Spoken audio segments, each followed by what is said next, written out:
യോഗത്തിന് ശേഷം ഇ.പി. ജയരാജൻ പുറത്തേക്ക് ഇറങ്ങുകയാണ്. മാധ്യമങ്ങളോട് പറഞ്ഞ ആ കാര്യങ്ങൾ ആത്മകഥ എൻ്റേതല്ല, അത് DC ആകാശത്തു നിന്ന് എടുത്തതാണ് എന്നോ അങ്ങനെയല്ല, ഇവിടുന്ന് DC മൊത്തത്തിൽ വ്യാജമായി ഉണ്ടാക്കിയതാണ് തുടങ്ങിയ കാര്യങ്ങൾ ഇ.പി. ജയരാജൻ പറഞ്ഞു എന്നാണ് മനസ്സിലാക്കാൻ കഴിയുന്നത്. ഏതെങ്കിലും തരത്തിൽ പ്രതികരണം ഇ.പി. നടത്തുമോ എന്നറിയില്ല. എന്തായാലും ഈ വിഷയത്തിൽ ഇ.പി. ആവർത്തിച്ച് നടന്ന പ്രതികരണം ആ ആത്മകഥ എൻ്റേതല്ല, അങ്ങനെയൊന്നും ഞാൻ എഴുതിയിട്ടില്ല, ആ ആത്മകഥയും യാതൊരു ബന്ധവുമില്ല എന്ന് ബ്ലേറ്റൻ്റായി അതിനെ നിരാകരിക്കുകയായിരുന്നു. പക്ഷേ DC ബുക്സ് പോലെ ഈ പറയുന്ന വർഷങ്ങളുടെ പാരമ്പര്യമുള്ളൊരു പ്രസാധക സംഘം അങ്ങനെ ചെയ്യുമോ എന്ന ചോദ്യത്തിന് മറുപടി പറയേണ്ടത് DC ആണ്. പക്ഷേ DC-യും ആ വിഷയത്തിലൊരു ഒരു പരിധി വിട്ടുള്ള മറുപടിക്ക് തയ്യാറാവുന്നുമില്ല. അവരാരുടെ ആദ്യം ഒരു പ്രതികരണം നടത്തിയത് അത് പ്രസിദ്ധീകരിക്കുമെന്ന് തന്നെയാണ്.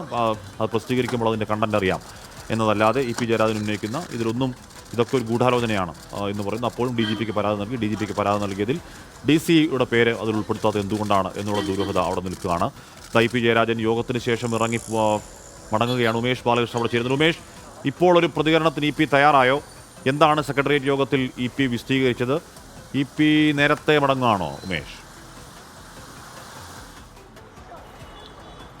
ഇപ്പോൾ മുഖ്യമന്ത്രി നേരത്തെ തന്നെ മടങ്ങിയിരുന്നു. ഇപ്പോൾ ആദ്യം സെക്രട്ടേറിയറ്റ് യോഗം കഴിഞ്ഞ് ആദ്യം പുറത്തേക്ക് ഇറങ്ങിയത് ഇ.പി. ജയരാജനാണ്. അത് തന്നെയാണ് ഏറ്റവും സുപ്രധാനം.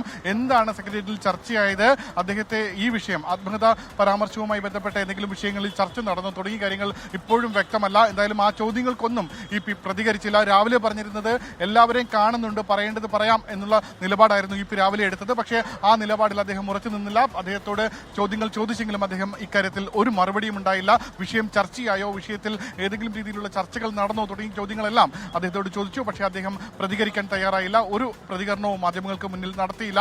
രാവിലെ ഇത്തരത്തിൽ പറയേണ്ടത് പറയാമെന്നുള്ള പ്രതികരണമെങ്കിലും നടത്തിയെങ്കിൽ ഇന്ന് ഇപ്പോൾ സെക്രട്ടേറിയറ്റ് യോഗം കഴിഞ്ഞ് പുറത്തേക്ക് ഇറങ്ങുന്ന ഇ.പി. ഒന്നും പറയാതെ പോകുകയാണ് ഉണ്ടായത്. എന്തായാലും സാധാരണ സെക്രട്ടേറിയറ്റ് യോഗം കഴിഞ്ഞ് പുറത്തേക്ക് ഇറങ്ങിയാലും നേതൃത്വം തമ്മിൽ ചില സൗഹൃദ സംഭാഷണങ്ങൾക്കെല്ലാം ശേഷമായിരിക്കും പുറത്തേക്ക് അല്ലെങ്കിൽ ഈ AKG സെന്റർ കഴിഞ്ഞ് പുറത്തേക്ക് ഇറങ്ങുന്നത്. എന്നാൽ അത്തരമൊരു സൗഹൃദ സംഭാഷണങ്ങൾക്കൊന്നും ഇ.പി. നിന്നില്ല. ഇ.പി. സെക്രട്ടറി യോഗം കഴിയുന്നു, നേരെ വാഹനത്തിൽ കയറി പുറത്തേക്ക് പോകുന്നു. അതാണ് ഇന്നുണ്ടായത്.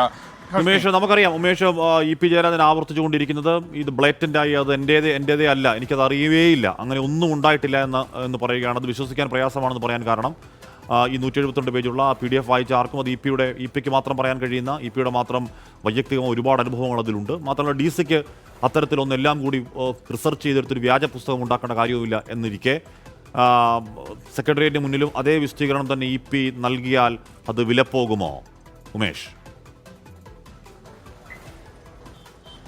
നിലവിൽ എന്തായാലും ഈ വിഷയത്തിലുള്ള പാർട്ടി അന്വേഷണം അത് പാലക്കാട് ഉപതെരഞ്ഞെടുപ്പ് കൂടി കഴിഞ്ഞ ശേഷം മതി എന്നുള്ളൊരു ധാരണ നേരത്തെ ഉണ്ടായിരുന്നു. ഒരുപക്ഷെ ഇ.പി.യുടെ ഈ കാര്യവുമായി ബന്ധപ്പെട്ടുള്ള വിശദീകരണം ഇന്നത്തെ സെക്രട്ടേറിയറ്റ് യോഗത്തിൽ ചോദിക്കും. അതിൽ താൻ തൻ്റേതല്ലാത്ത കാര്യങ്ങളാണ്, താൻ എഴുതാത്ത കാര്യങ്ങളാണ് പുറത്തേക്ക് വന്നതെന്നും താൻ ഇത്തരത്തിൽ ഒരു ആത്മകഥ DC-ക്ക് കൈമാറിയിട്ടില്ല എന്നുള്ള നിലപാടും ആവർത്തിക്കാൻ തന്നെയാണ് സാധ്യത. പക്ഷേ പാർട്ടി അത് സ്വാഭാവികമായി വിശദീകരണം ചോദിച്ച ശേഷം അതിന്മേലൊരു തീരുമാനങ്ങളോ അല്ലെങ്കിൽ തുടർ നടപടികളോ എടുക്കണമെങ്കിൽ അദ്ദേഹം കേന്ദ്ര കമ്മിറ്റി അംഗമാണ്. അദ്ദേഹം ആവശ്യപ്പെട്ടാൽ മാത്രമേ ഒരുപക്ഷെ സെക്രട്ടേറിയറ്റിൽ നിന്ന് ഒരു അന്വേഷണ കമ്മീഷനെയോ മറ്റോ വെക്കാനുള്ള സാധ്യതയുള്ളൂ. അല്ലെങ്കിൽ ഇത് സംബന്ധിച്ച പാർട്ടി ആഭ്യന്തര അന്വേഷണം അത് വളരെ ഔദ്യോഗിക ഭാഷ്യം അതിനുണ്ടാവില്ല, രഹസ്യമായ രീതിയിലുള്ള അന്വേഷണമായിരിക്കും. എന്തായാലും ഇ.പി.ക്ക് പറയുന്നതിന് ഇ.പി.യുടെ നിലപാട് അതേ രീതിയിൽ ആവർത്തിക്കാൻ അദ്ദേഹം ഈ DC-ക്കെതിരെ കേസ് കൊടുത്തതും DC-ക്കെതിരെ മാനനഷ്ടത്തിന് വക്കീൽ നോട്ടീസ് അയച്ചതും DGP-ക്ക് പരാതി നൽകിയതും അദ്ദേഹത്തിന് ഇവിടെ ഉന്നയിക്കാൻ കഴിയും. അതുകൊണ്ട് തന്നെ ഇതുമായി ബന്ധപ്പെട്ട പാർട്ടി അന്വേഷണം ഉടനുണ്ടാകില്ല. എന്തായാലും പാർട്ടി